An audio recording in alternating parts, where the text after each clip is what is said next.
Gracias, Padre, te damos por esta oportunidad que nos das, Señor, de abrir nuevamente tu palabra.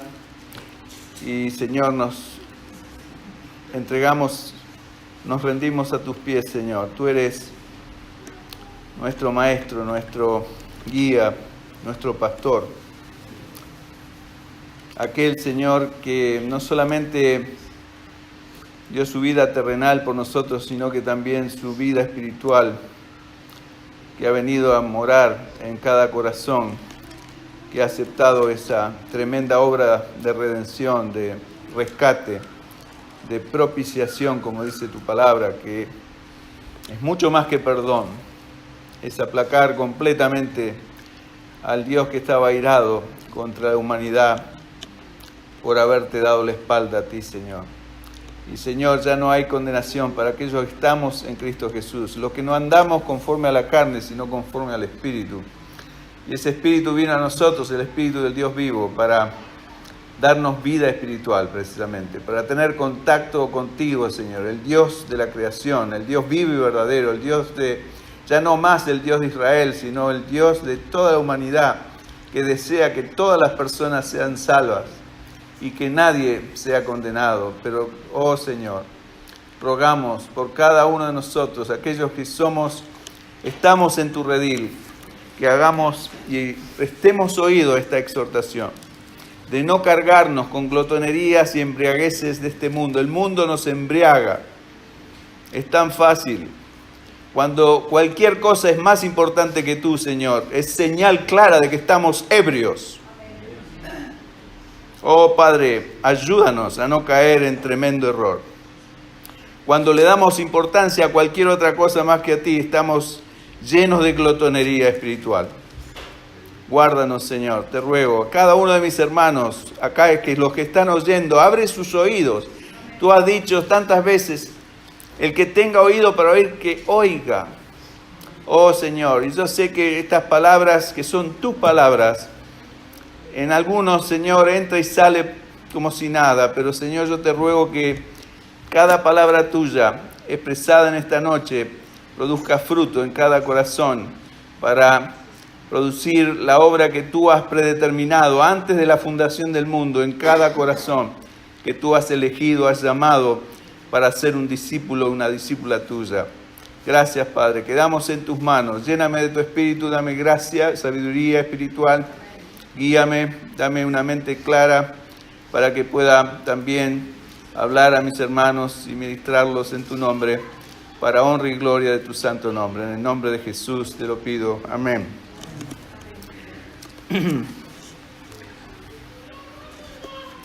Estamos viendo un tema tremendamente importante que es el tema de la iglesia, ¿no es cierto? La iglesia de Jesucristo.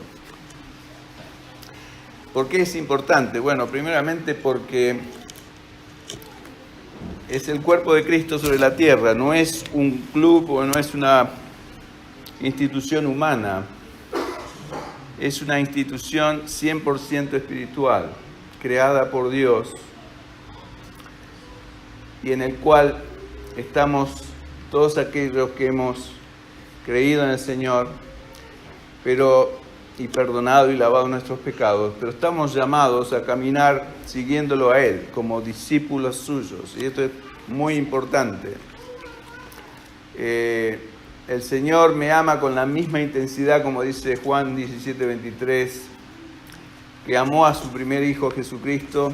Yo como hijo también, usted si es un hijo de Dios verdadero, nacido al Espíritu, el Señor nos ama con la misma intensidad que a Jesús, y podemos confiar de que Él nos va a guardar durante toda nuestra trayectoria en esta vida en la misma forma que lo hizo con el Señor Jesucristo. Nada que el diablo quiera perpetuar en nuestras vidas será llevado a cabo, porque la mano de Dios está y los ojos de Dios atentos sobre cada uno de nuestros movimientos, si somos guiados por el Espíritu de Dios. Si usted es guiado por su propia mente y razonamiento, lo siento, no es para usted. Tengo que ser honesto y decir la verdad. Por eso la Biblia nos manda a morir a nuestra carne, morir a nuestro yo, morir a nuestro ego. Y esto es una condición imprescindible. El Espíritu Santo no puede hacer absolutamente, es lo más poderoso que tiene Dios, y Dios dijo, el Señor Jesús prometió que iba a venir sobre sus discípulos poder. Y si usted no tiene ese poder, es un cristiano que está funcionando en esta vida con un neumático en llantas, o sea, o con un carro con ruedas cuadradas en vez de ruedas redondas. No va a ningún lado. No puede avanzar, no puede moverse, porque le falta el poder del Espíritu Santo, pero para que ese poder tome efecto en nuestras vidas, nosotros tenemos que morir. ¿Se acuerdan lo que dijo el Señor Jesús como semblanza de esto que estoy hablando? Si el grano de trigo, escuche, no cae a tierra y muere, no lleva fruto. Pero si muere, lleva mucho fruto. Es el fruto del Espíritu. O sea que no es una opción en la vida cristiana, es una necesidad imperiosa. Y la iglesia, como digo, no es una congregación como era Israel en medio del desierto, un grupo de personas. Esto lo vamos a ir viendo para que usted se dé cuenta lo que quiero decir con esto. Sino que es un cuerpo espiritual, el cuerpo del Señor Jesús sobre esta tierra. O sea que la iglesia está llamada a cumplir y perpetuar la obra que comenzó Jesús sobre esta tierra. Es tremenda la responsabilidad. Y por supuesto hay una iglesia universal, que son todos los creyentes, no simpatizantes o admiradores de Jesús, sino seguidores de Jesús, o discípulos de Jesús, en todo el mundo, de distintas denominaciones, de distintas lenguas, naciones, pero que han hecho esa decisión de morir a la carne cada día un poco más, en la medida que el Espíritu nos ayuda, por supuesto, porque para eso viene el Espíritu, ayudarnos. ¿Se acuerdan que el Señor mismo en Juan le dice, en capítulo 14, le dice a sus discípulos que le convenía que Él se fuera, porque iba a venir sobre ellos, o con ellos, dentro de ellos, Él mismo con su Espíritu, para guiarlos, para enseñarles, para ayudarlos. Y esto es tremendo, o sea que es la única forma de vivir una verdadera vida cristiana. Ahora, si somos honestos, muy pocos de nosotros viven de esta manera. Y yo estoy seguro, porque yo fui cristiano por mucho tiempo, en esa condición. Por eso sé que muchos de aquí, en esta noche, sentados en estos bancos, tal vez estén en ese predicamento. Por eso los llamo a escuchar, prestar atención, y no se quede con el conocimiento intelectual de lo que escucha, sino que le pida al Señor revelación espiritual, porque es solamente a través de revelación espiritual que usted puede entrar en este proceso. Y la revelación espiritual la da Dios. En la medida que usted busque de Dios con sinceridad, un corazón honesto, sincero, sea honesto con Dios y le pida a Él, como hablamos el sábado pasado, y decida dar esos primeros pasos de fe siguiendo al Señor Jesús. Imperfectos, como un bebé que se empieza a caer, se cae muchas veces, usted va porque es como aprender a nadar un poco así, ¿no es cierto? Cuando vemos a alguien nadando en una piscina, vemos, y nosotros todavía ni siquiera aprendimos a flotar, decimos, ¿cómo hace esta persona para, con tanta naturalidad, moverse por el agua como si no hubiese agua, como si fuera Superman?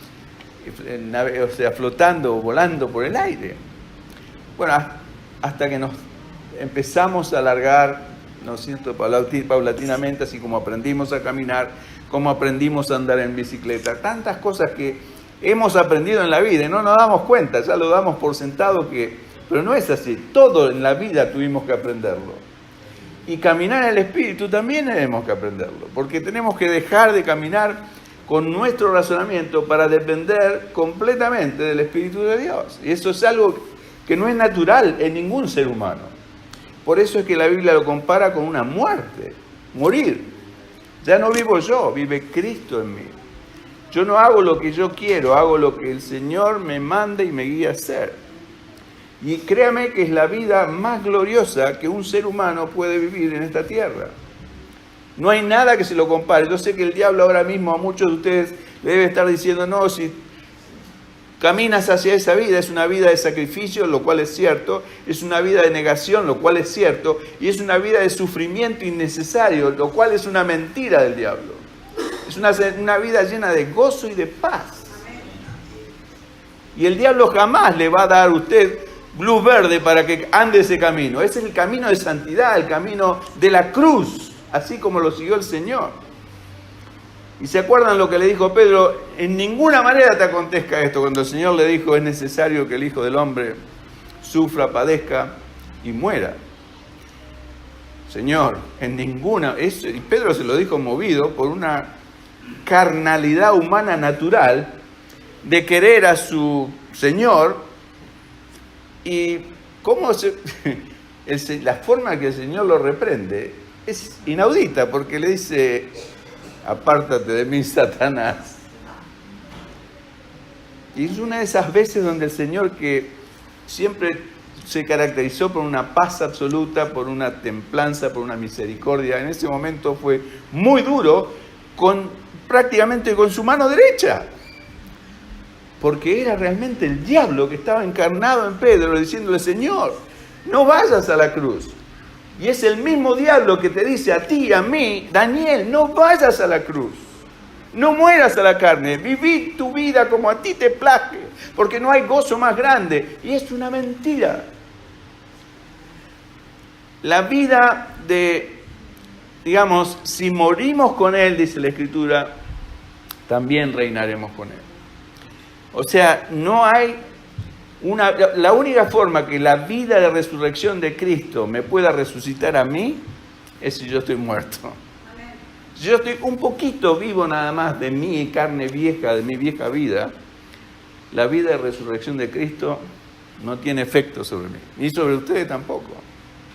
Imagínese a una persona, por más que promulgue la fe en Jesucristo, por más que venga a la iglesia y lea y ore y ayune y diezme o contribuya, si no entiende estas revelaciones espirituales preciosas para mí, es como nuevamente, como un vehículo, como un carro con ruedas cuadradas que está, para moverlo hay que arrastrarlo y deja grandes huellas en la tierra porque no avanza, no puede avanzar.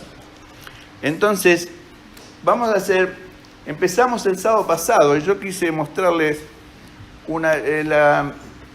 la iglesia, el edificio de 3S. No sé si se acuerdan de esto que lo vimos juntos. La hermanita es una experta en esto.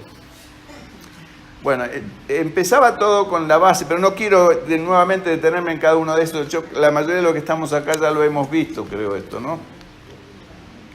¿Se acuerdan de esto o no se acuerdan? No, a ver si...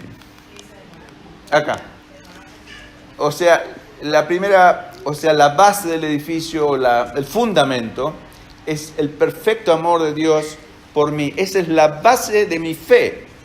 Si yo no tengo esta base en mi vida, hay algo tremendamente importante, saber de que Dios me ama tremendamente. Juan, como ya lo cité, 17:23, segunda parte, que los has amado a ellos, que me corresponde a mí, como también a mí me has amado. Esto es Jesús orando al Padre. Y el primer piso del edificio es mi relación personal con el Señor, con Dios. Y el Salmo 139, verso 24, en la Nueva Biblia Viva, dice, señálame lo que en mí te ofende, guíame por la senda de la vida eterna. O escudriñase, Señor, y ve si hay en mí camino de perversión, de maldad, algo oculto que yo no sé. Y eso debe ser constante en mi vida, para mantenerme limpio delante de Dios, una conciencia clara, limpia. Inmediatamente, si yo sé que hay algo que que yo mismo me doy cuenta, que estoy mal, inmediatamente tengo que arreglar cuentas con mi Dios o con cualquiera que ofendí y seguir el camino de la santidad, siguiendo los pasos de Jesús. La otra, el segundo piso, y cual es tremendamente importante, es nuestra relación familiar, nuestra relación de familia. Esto está en Efesios 5:25, maridos, y esto es fundamental, porque el marido tiene que tomar la iniciativa. Si los maridos aman a sus esposas, como Cristo amó a su iglesia y se entregó por ellas, ese va a ser un hogar donde indudablemente nuestros hijos, nuestra descendencia, aún nuestros nietos, van a ver un pedazo de cielo sobre esta tierra. Y les va a llamar tremendamente la atención. Van a querer tener lo que ustedes tienen. Indudablemente. Te doy mi garantía, escrita. Si usted no es uno con su esposa o con su esposo, sus hijos van a ver eso y lamentablemente el diablo va a tomar ventaja y se va a meter por esa endija de su vida matrimonial y familiar y va a hacer un estrago en la vida de sus hijos, sobre todo. Entonces, esto es tremendamente importante y sobre todo para un siervo de Dios, que su casa es el lugar donde los líderes cristianos son entrenados. No es en el instituto bíblico, es en los hogares, templando el carácter, las emociones. La vida cristiana es carácter, un carácter templado como el acero. Y la única forma de templar un carácter es con tensiones, presiones, luchas, callarse cuando hay que callarse, o decir solamente lo que Dios quiere que hablemos, y si no, no decir nada.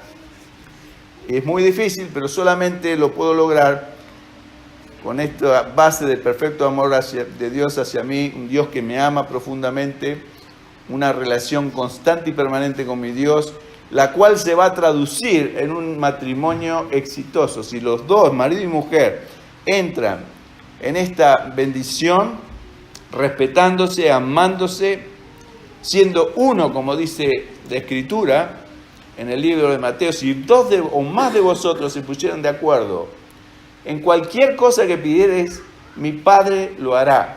Quiere decir que si marido y mujer se ponen de acuerdo en que sus hijos son para el Señor y doblan rodillas en el nombre del Señor, los reclaman para Él, el Señor lo va a hacer a su forma y en su tiempo.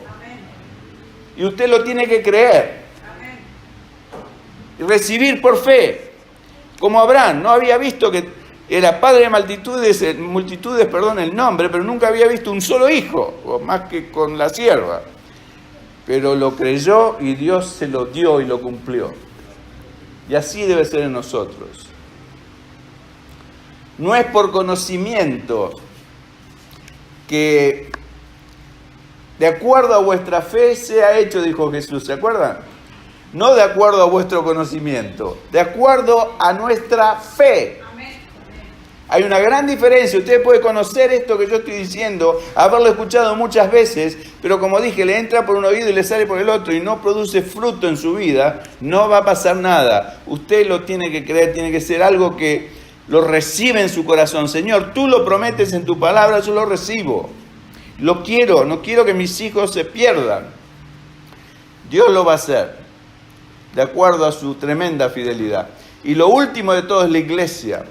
Y vimos este pasaje de Efesios capítulo 4, verso 16, donde vimos un poco más del libro de Efesios, donde describe el funcionamiento del cuerpo.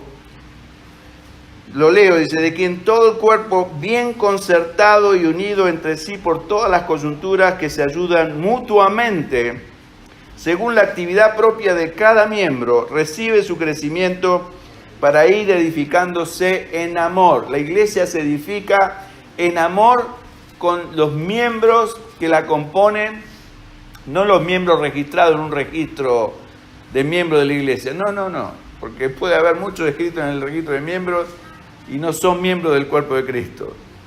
Miembros activos que quieren entrar en este proceso. Todo el cuerpo, dice, bien concertado y unido.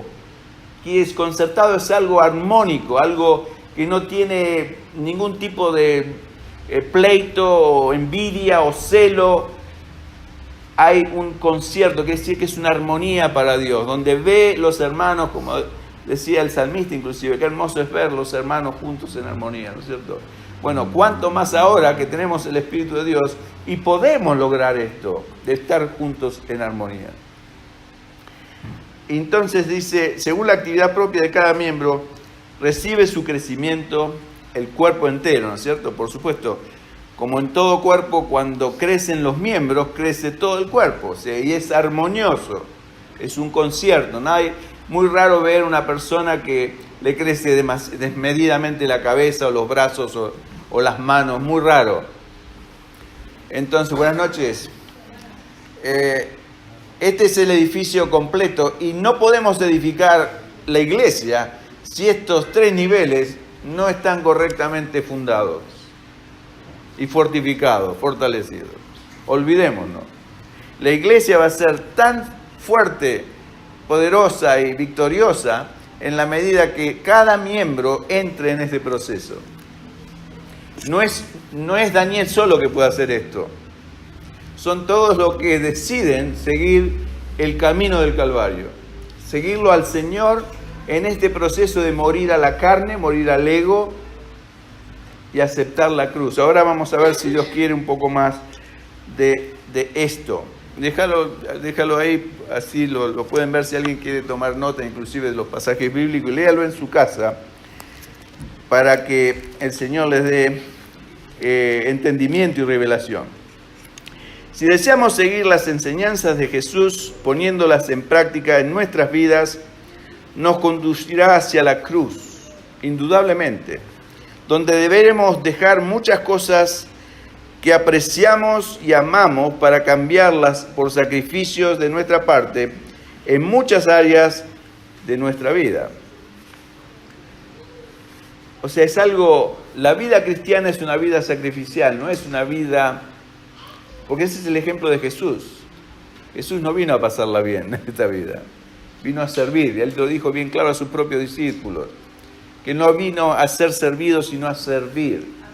Y todo cristiano genuino tiene que entrar exactamente en la misma pauta o en la misma condición, en el mismo camino del Señor. Yo no estoy acá para que me sirvan, estoy acá para servirlos a ustedes, para amarlos, para ayudarlos, y estamos juntos en este proceso, y como parte de este cuerpo, si no crecemos todos juntos en armonía, nadie crece, ¿no es cierto? Es como si de golpe hay partes de mi cuerpo paralizadas o que no están activas. Bueno, todo mi cuerpo es afectado. Lo mismo pasa en una iglesia. Luego, aquello que el Señor nos quiere enseñar se tornará realidad, y así cumpliremos todo el propósito de Dios para nuestras vidas, ¿no es cierto? No solamente yo puedo tener un conocimiento del perfecto amor de Dios hacia mí, una relación personal con Dios buena y una relación familiar excelente, pero si me quedo con eso nada más y no me extiendo a la iglesia, un poco vimos esto el sábado pasado. Bueno, voy a ser como un ladrillo suelto, ¿no es cierto? No parte de un edificio, que está ahí y cualquiera lo puede robar o echar mano, porque no estoy parte de un edificio. Entonces, en el concepto de el nuevo pacto, que es el concepto donde estamos, no es ya una congregación donde es una multitud de personas independientes con relación exclusiva con Dios. El cuerpo es totalmente distinto. Hay 2 tipos de relaciones verticales con Dios y relaciones horizontales con nuestros semejantes, hermanos y hermanas. Y eso es una semblanza de la cruz del Señor. Pero aparte de eso, el Señor quiere que estemos dentro de una iglesia, porque es dentro de la iglesia que crecemos. Si estamos en casa escuchando prédicas, créame, no va a crecer. Porque es como decir, bueno, yo dejo una parte de mi cuerpo cómodamente acostado en la cama, por ejemplo, dejo un brazo, las piernas, y el resto de no va. O sea, el cuerpo está hecho y diseñado para estar junto y si produce fruto, produce algún tipo de actividad positiva, tiene que estar en armonía constante y permanente, en unión constante y permanente. Lo entendemos, por eso el Señor hizo una semblanza del cuerpo humano para que entendamos que la iglesia es así, tal cual. Nos necesitamos mutuamente. Y el Señor hizo la paz por medio de la cruz. Unió a personas completamente distintas, judíos y griegos. Los judíos no se podían juntar con nadie. Y los griegos tampoco, porque se creían que eran súper inteligentes. Y los judíos eran súper santos.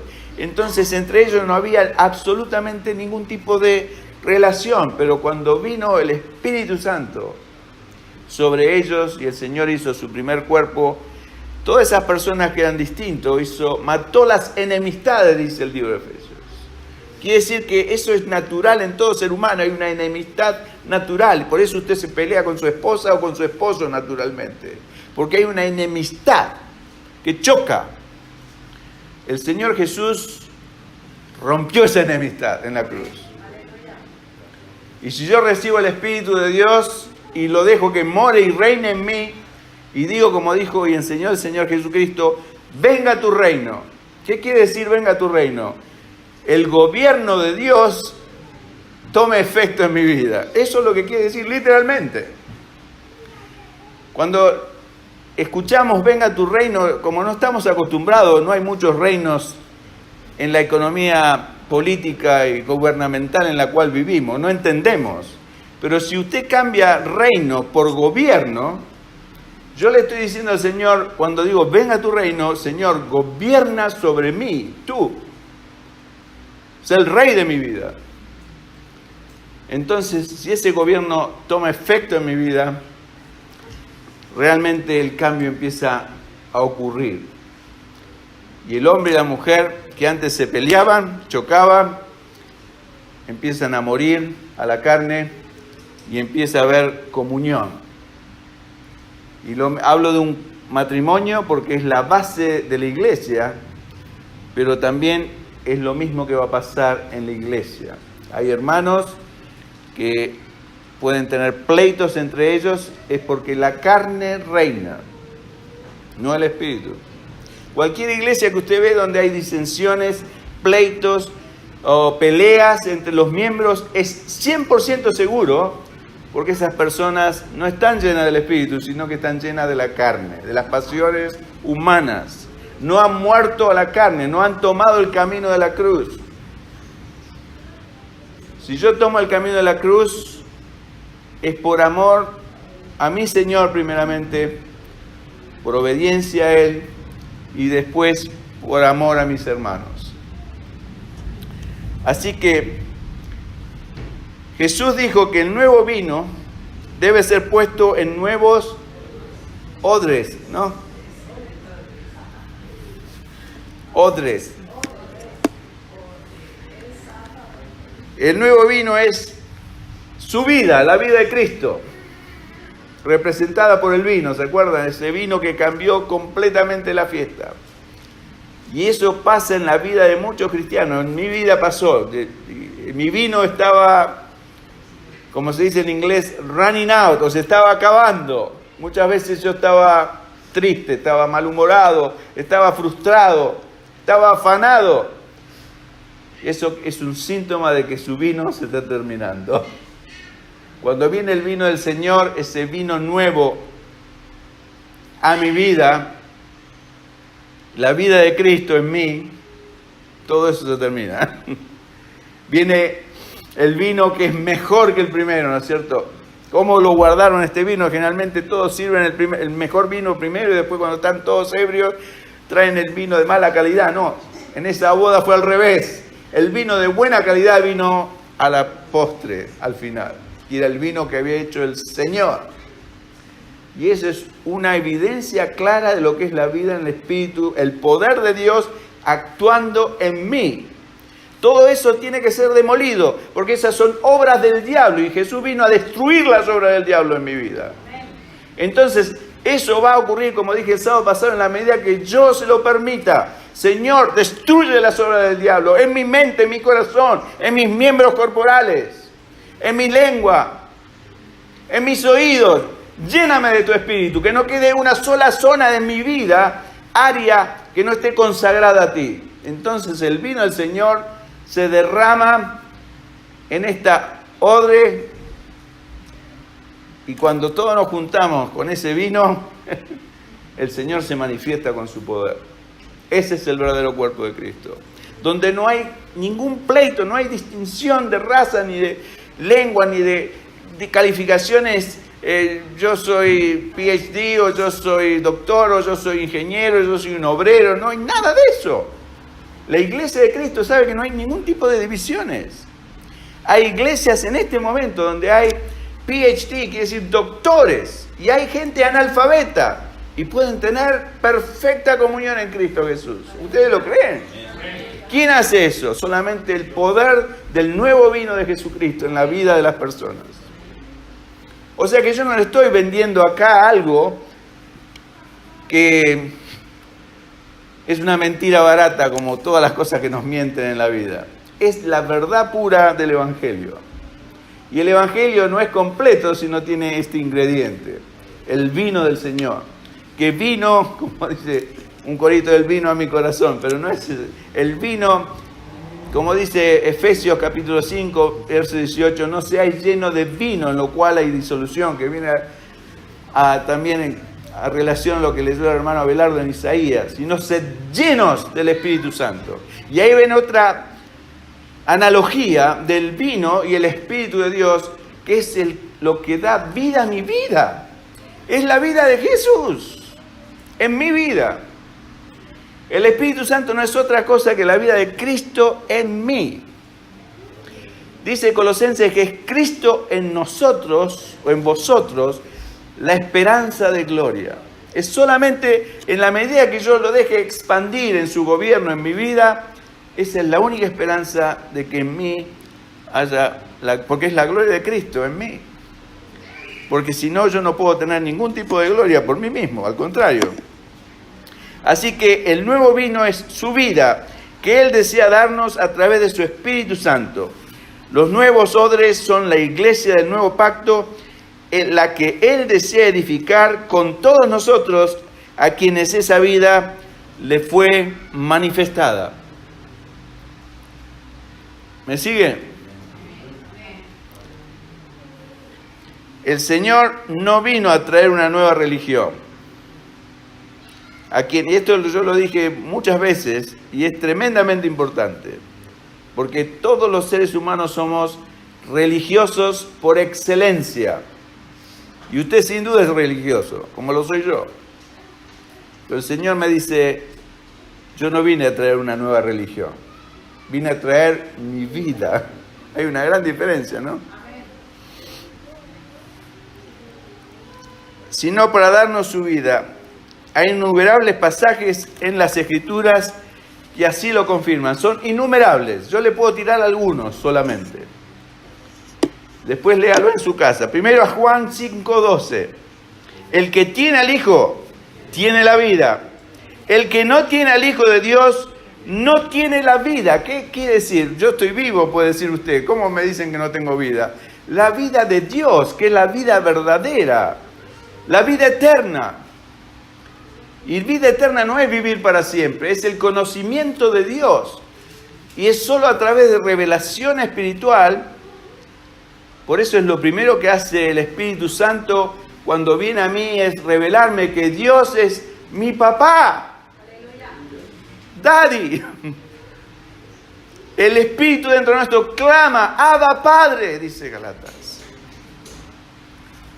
Eso es lo primero que hace el Espíritu en mí. Después que vino y ese vino es derramado en mi corazón, me doy cuenta que ya no soy un huérfano más en esta vida. Si mis padres terrenales han muerto hace mucho tiempo, ya hace más de 30 años, pero mi Padre es vigente para toda la eternidad y está en el cielo velando por mí. Y un día voy a estar con Él por toda la eternidad. Juan 3:16, esto es un pasaje que todo cristiano lo sabe. De tal manera amó Dios al mundo que ha dado a su Hijo unigénito, para que todo aquel que en Él cree no se pierda, mas tenga vida.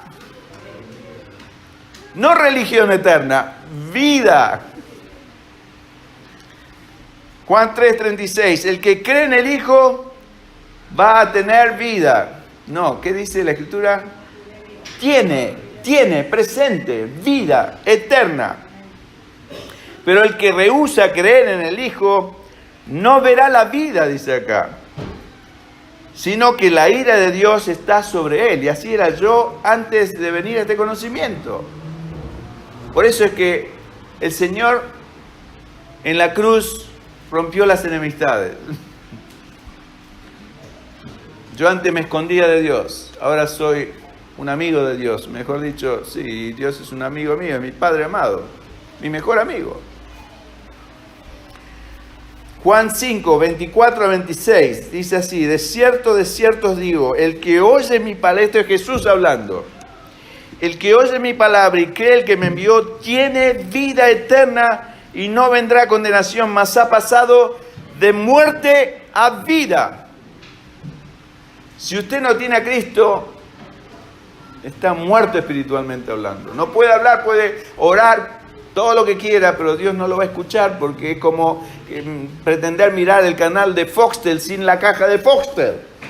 Usted necesita el Espíritu de Dios para comunicarse con Dios.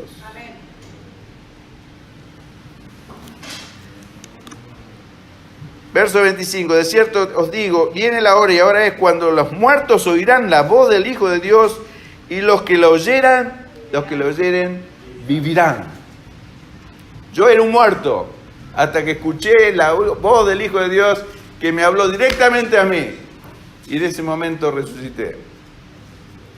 Me dio vida. Porque como el Padre tiene vida en sí mismo, dice el verso 26, así también ha dado al Hijo el tener vida en sí mismo.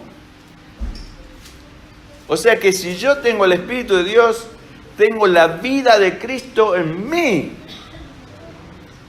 Yo no tengo que ir a un sacerdote a confesarme o a ser instruido o guiado. Es el Espíritu de Dios y su palabra que me guían a la verdad. Si soy honesto con Dios, guiado por el Espíritu Santo, 100% infalible. Es más, si ustedes hicieran eso, ni necesitarían una persona como yo que le estuviera hablando de estas cosas. Ustedes solo lo pueden entender. Por revelación directa del Señor Jesús y de su Espíritu.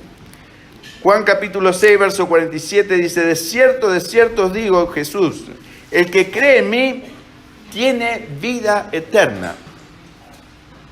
Juan 6, 68, respondió Simón Pedro al Señor. Ese es el pasaje cuando el Señor le dijo a todos sus seguidores, discípulos, que si no comían su carne y bebían su sangre no podían tener vida en sí mismo. O sea que la carne de él es verdadera vida, dice el Señor. Y claro, no la entendían. Entonces, se fueron muchos, porque no entendían. Dice, dura palabra les has hablado, Señor, le dicen sus discípulos. Y el Señor le dice, discúlpenme, se me fue la mano. No, dice, ustedes también se quieren ir, le dijo el Señor. Jesús no estaba preocupado. Jesús estaba preocupado por una sola cosa, que sus discípulos conocieran la verdad, porque la verdad los iba a hacer libres. Y esa es mi intención esta noche con ustedes. No quedar bien, sino que usted conozca la verdad y la verdad lo haga libre.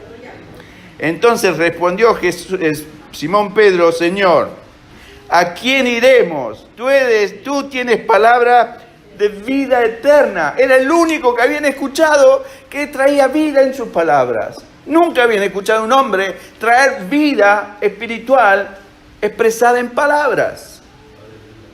Mis palabras son espíritu, decía el Señor, y son vida.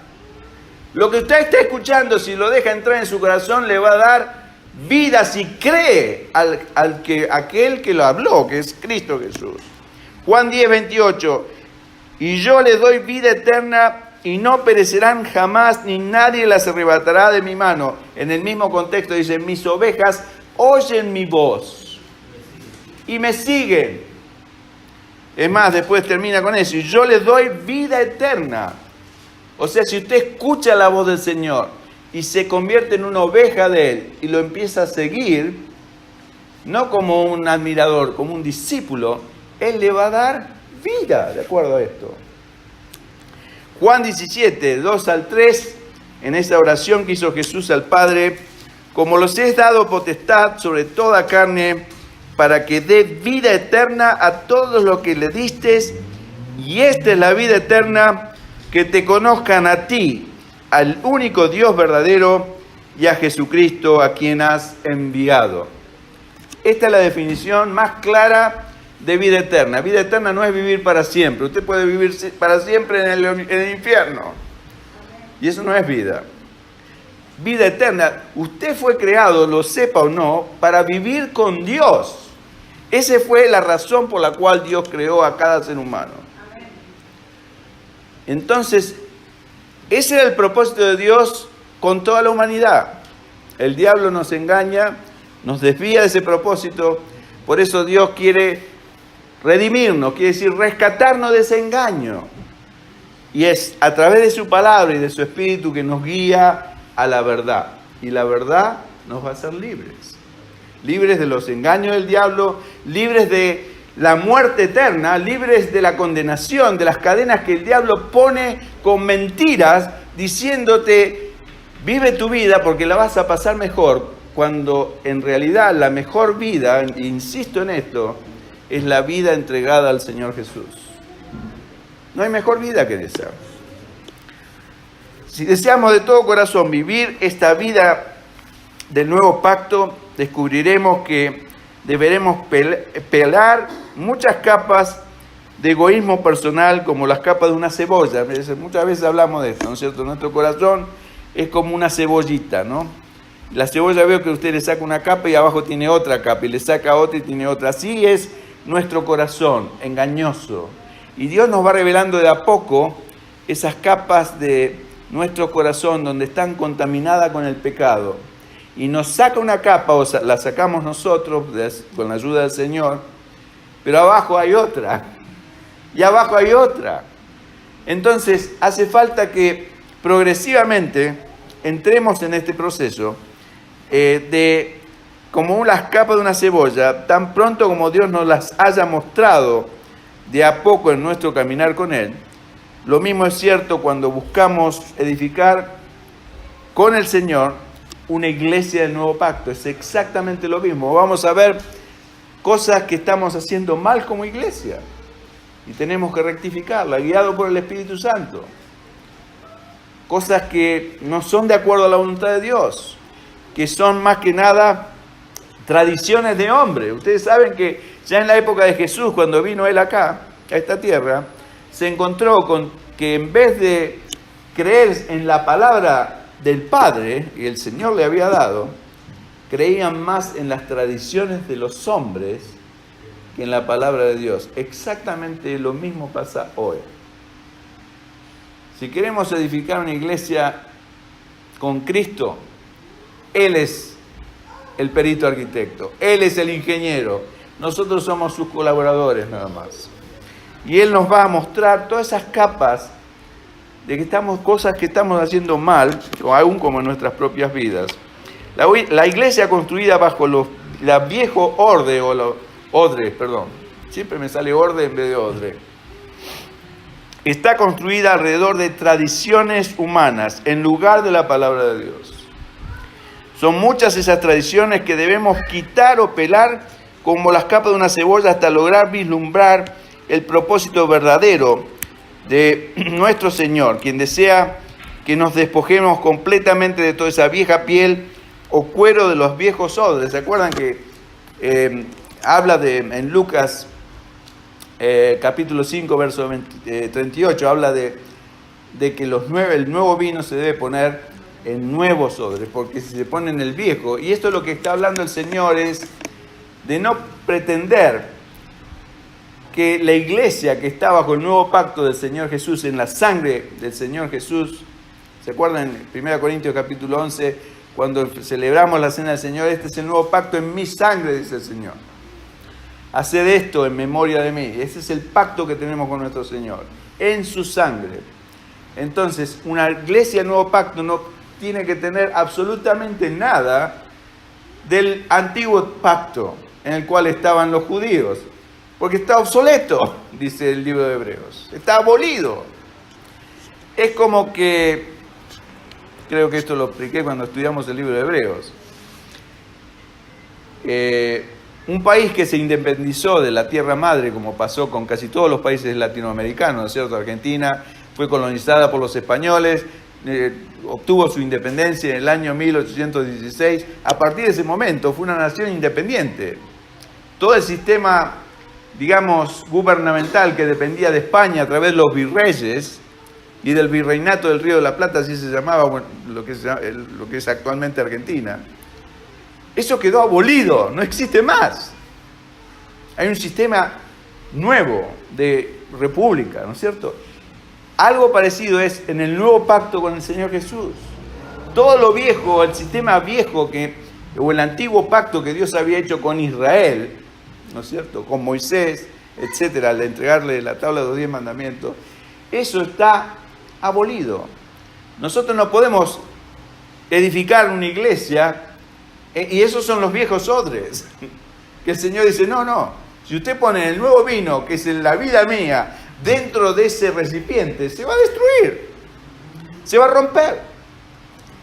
El nuevo vino se debe poner en odres nuevos, y el odre nuevo es el cuerpo de Cristo, es la iglesia, construida por aquellos que somos discípulos del Señor.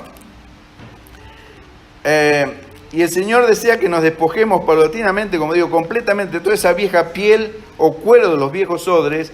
Él desea que su vino nuevo, que es la nueva vida en Cristo, esté totalmente contenido en nuevos odres hechos con un nuevo cuero.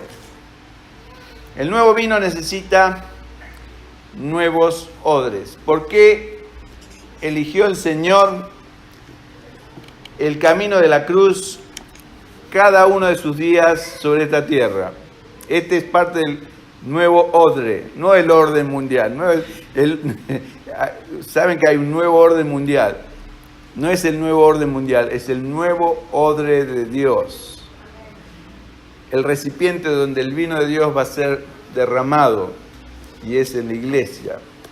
Ahora, dentro de la iglesia, ¿por qué dije que nosotros tenemos que seguir los pasos del Señor? Él fue a la cruz. ¿Y por qué eligió el Señor el camino de la cruz?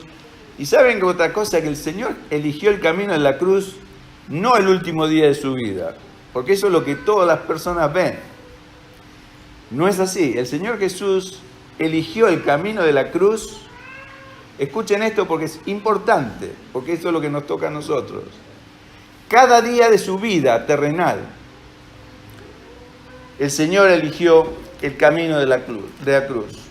La Biblia nos dice que fue porque Él había puesto el gozo delante de Él. Dice en Hebreos capítulo 12, verso 2. Vamos a leer Hebreos capítulo 12, verso 2. Dice así. Es un famoso texto que dice, puesto que es como debemos nosotros caminar, ¿no es cierto? Puestos los ojos en Jesús. Dice, puestos los ojos en Jesús, el autor y consumador de la fe, el cual, está hablando de Jesús, por el gozo puesto delante de él, sufrió la cruz, menospreciando el oprobio, y se sentó a la diestra del trono de Dios. Está resumiendo la vida de Jesús en un párrafo, ¿no es cierto? Diciendo que por el gozo puesto delante de él, entiendan esto, ¿qué es lo que lo hizo ir el Señor cada día de su vida a la cruz? De la negación personal.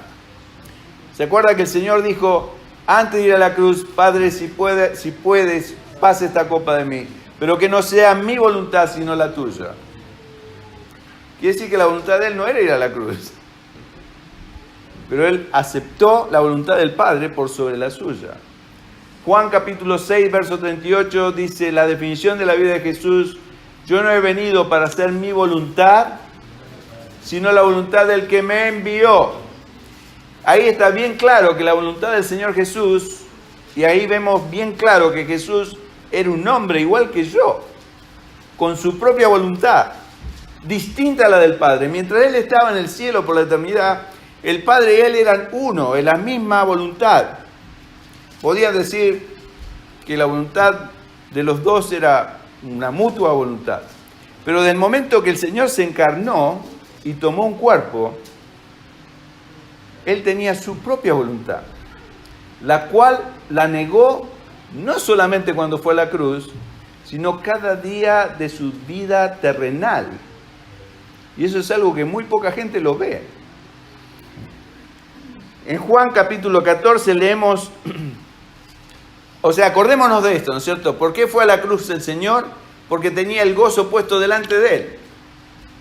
El gozo de la comunión con el Padre y el gozo de hacer la voluntad del Padre.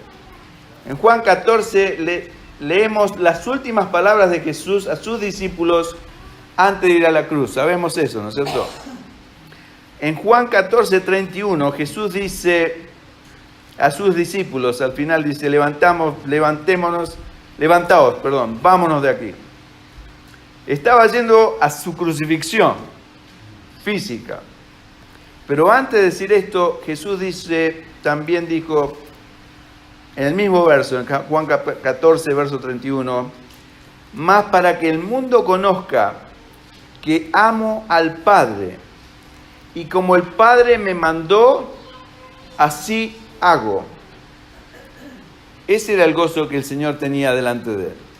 ¿Se acuerdan lo que leímos en Hebreos 12, verso 2? El cual por el gozo puesto delante de Él sufrió la cruz. ¿Cuál era el gozo puesto delante de Él? El Juan 14:31 nos da la pauta.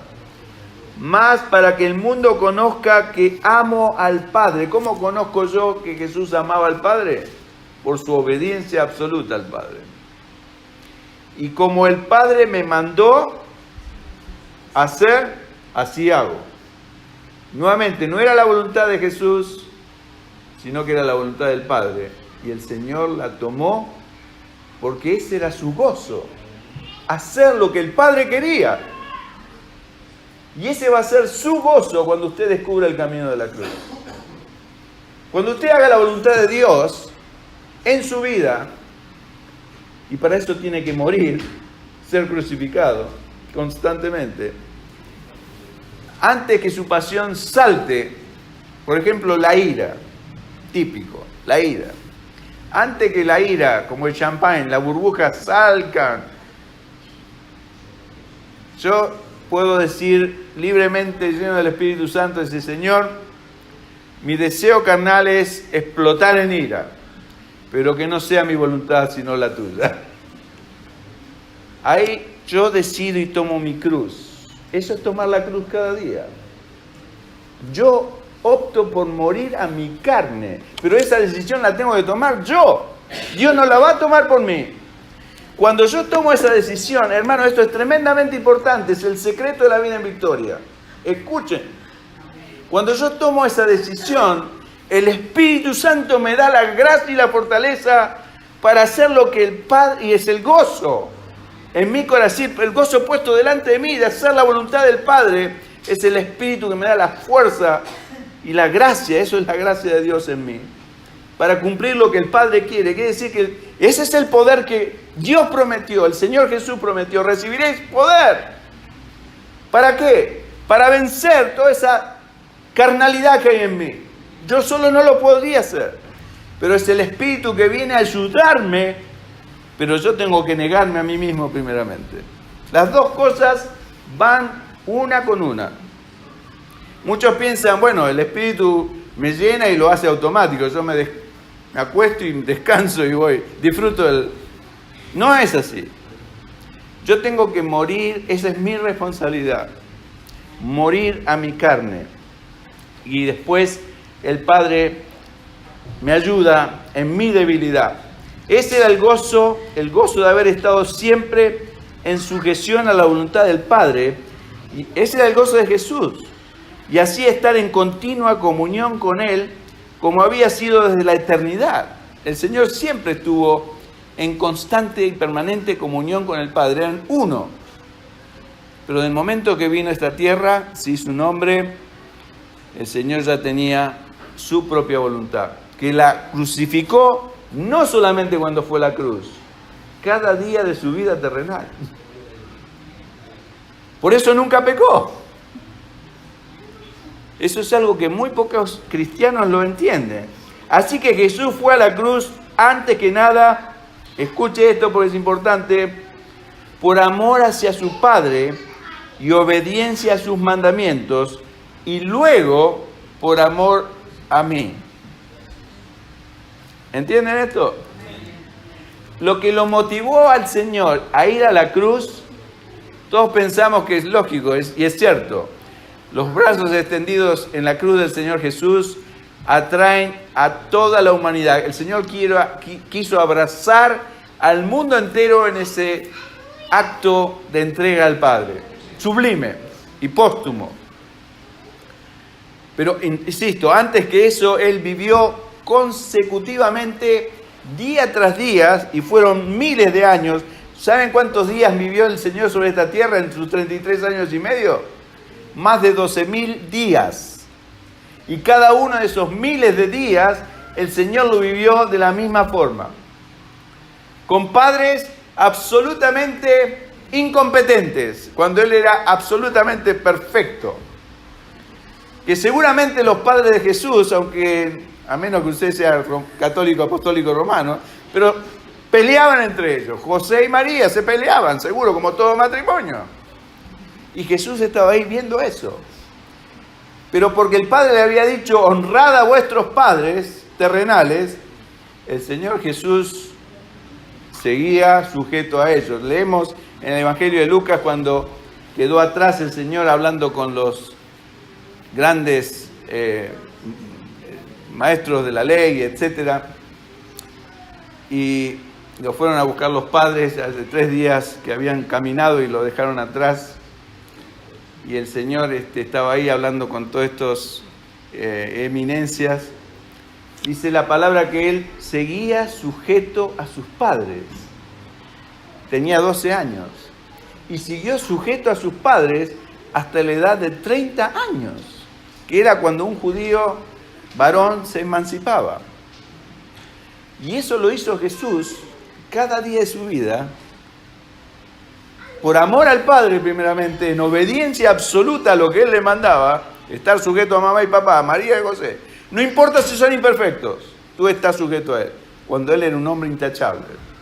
Si ustedes se imaginan el cerebro, la inteligencia, la tremenda gracia que debía tener el Señor Jesús estando sujeto con personas, ya les digo, pecadoras como nosotros.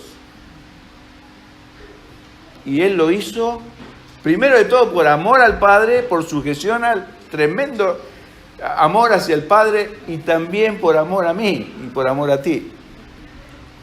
Las dos cosas. Así que creo que vamos a dejar acá porque se fue el tiempo. Quiero enfatizar este punto porque esta es la única forma en que podemos también construir la iglesia.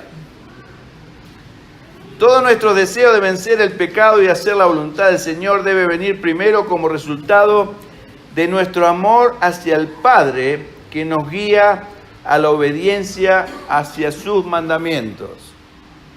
Y segundo, por amor a las personas.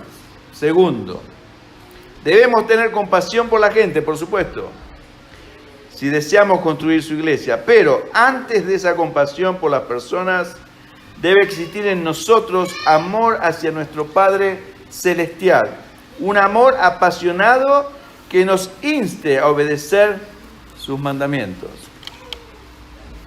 Porque si usted no tiene ese amor hacia el Señor, apasionado, y decir, sí Señor, yo quiero hacer lo que tú me dices, porque tu voluntad es agradable y es perfecta, es lo mejor que me puede pasar. Y si usted toma esa decisión, es la mejor decisión de su vida. Estos son los 2 requisitos vitales para edificar una iglesia del nuevo pacto. Primero, amor por el Padre, obedeciendo a sus mandamientos, tal como lo hizo Jesús. Y segundo, amor hacia al prójimo. Y esto puede ser representado por las 2 barras de la cruz, la barra horizontal y la barra vertical. Entonces yo te pediría que saques esto, lo voy a mostrar nada más, y pone la segunda presentación. Pero vamos a dejar acá porque el tiempo se nos ha ido. Pero quiero mostrarles...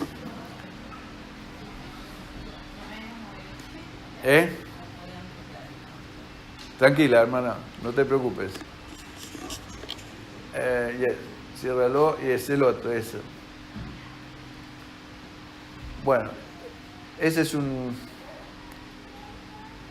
Ahí está, la cruz de Cristo. Juan 14:31, el texto que acabamos de leer. Primero fue motivado por amor hacia el Padre, un sublime amor al Padre. Y segundo, por amor a nosotros, porque el Padre lo había ordenado, ¿no es cierto? Representadas por las barras verticales y horizontales de la cruz. La barra vertical es amor por el Padre y la barra horizontal es amor hacia los demás. Ahora,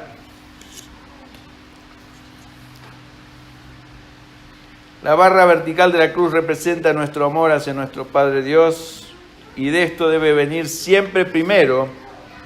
Cuando armaron la cruz del Señor, lo primero que armaron es, seguramente pusieron la barra vertical. Y la barra vertical generalmente es más larga que la barra horizontal. ¿Por qué?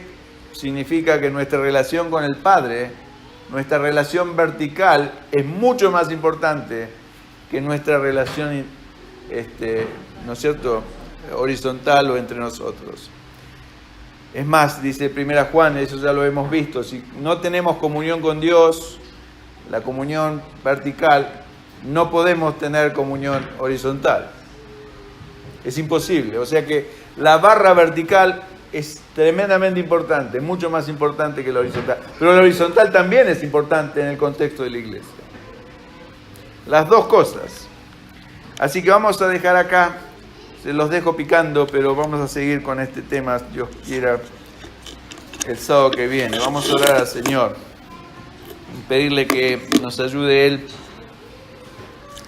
a no solamente entender estas cosas. Usted puede entender esto, pero creerlo que es la voluntad de Dios. Y es una voluntad agradable y perfecta para nosotros. Toda la iglesia tradicional, ya sea católica, evangélica, metodista, adventista, todos los istas, bautistas, que no están en este proceso, lamentablemente son organizaciones humanas. La iglesia de Jesucristo es una iglesia poderosa, donde las puertas del Hades no van a prevalecer frente a ella. Quiere decir que la iglesia no es defensiva, es agresiva. Y no quiere decir que nosotros le vamos a tirar la puerta al diablo. No quiere decir eso. Quiere decir que el Hades significa muerte. Quiere decir que todos esos que están muertos espiritualmente tienen que ver, por eso dijo Jesús, en esto conocerán los demás, los de fuera de la iglesia, que vosotros sois mis discípulos, en el amor que os tuviereis los unos a los otros. O sea que es algo muy poderoso, que solamente Dios puede hacer en la medida que cada uno de nosotros decida morir a la carne, tomar el camino de la cruz y seguir al Señor en su ejemplo. Amar al Padre obedeciendo sus mandamientos y amarnos unos a otros como Cristo nos amó. Oremos. Señor, gracias te damos por tu palabra.